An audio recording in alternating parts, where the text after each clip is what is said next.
Aussi to message le Kutaba warrior me faire réguler ce que corriger bango même nous sommes à level à l'écolo akutani biso ba mélange ba te belé on a mixage à dynastie D faire Gola Hervé Gola Bataring l'homme de dynastie meilleur empire de la musique congolaise, c'est lui qui vient de révolutionner la musique. Il a mis à jour la musique congolaise. Il a ajouté aussi ses frères et les artistes musiciens congolais qui vivent au Kinshasa et qui vivent à Paris, France et Belgique, Bruxelles. Alors, ils sont Singapour, Nabiso Nagoyamba. Tracklist de la dynastie D. Volume 1. En attendant, tu as la volume D. Donc, dynastie D, on a deux faces. Face 1 à face D. C'est-à-dire que tu as face 1. Donc, tu as un mélange. Il y a Baoulé. Tu viens à Bisso et Belgique, Baoulé. Le roi soleil Wanga. Le roi soleil, le Wanglais. Papa fait des lauriers. Bobo santé borona l'Elisa biso na fait des lauriers. Nous avons fait des lauriers tant yo ka ngu. Na ka musique ya sika. Et siko ba kuta na les padres siko. Les padres Koti Virgile, ya Koti Boé. Oh, quel dieu d'enfer. Nous ba ki fira sila. Mais siko faire gola ke su bande ko na yi. Aina bango. Faire gola siko za révolutionner la musique congolaise. Aboyi atika bande ko ne bazala ka aboyi. Atali ba tala bande ko ne bazana ngo. Bande ko boya to sangana.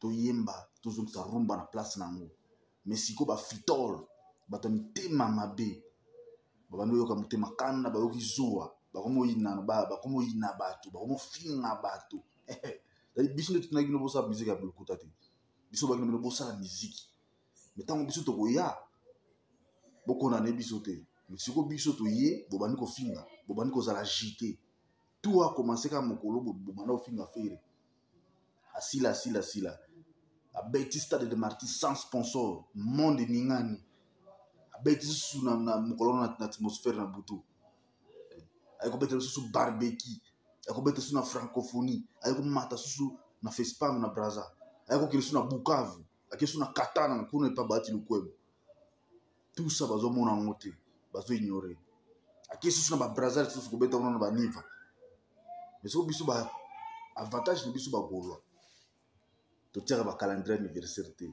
na ka calendrier na biso bato ba mona surprise après faire gole go betra ba fête ba mariage na bato après nde bato ba mona ka faire go la beta qui peut concert VIP privé trop tard mais si go bango ba zo bilo wana tout ba souci ba tiango ba bikino eza calendrier moi ce qu'on dit faire go la oxibino akitisi les padres azal les patrons de la musique congolaise ce que le la musique est bien aux ana douceur aux ana ba intelligence. C'est la rumba de fer. Il y a un oyo, mais la musique on peut s'en mailler.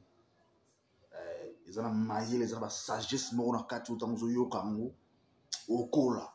Raison pour laquelle c'est tout l'inga faire. Parce que tant zoyo ka faire, au cola na mailler, au cola na makanisi, au cola na façon de faire les choses. Parce que la musique n'a pas toute une science. Ils ont la science de faire goya na on sous na katia rumba. Et si vous bango kuna bazaka bon, te bango kuna zaka ko misaka ki folele. C'est que biso côté na biso zaki comme même bato ba idéologie ba kola c'est que bango kuna et le bongo izala raté les abiso ndeto lukel bino temps les affaires to boso na yebo bunda na ye biso siko to sepla na yepo apesa ka biso biloko oyo to zangango mais siko biso to retrouver en chefere bo ina biso te bo tonga pe biso te zana ka affaire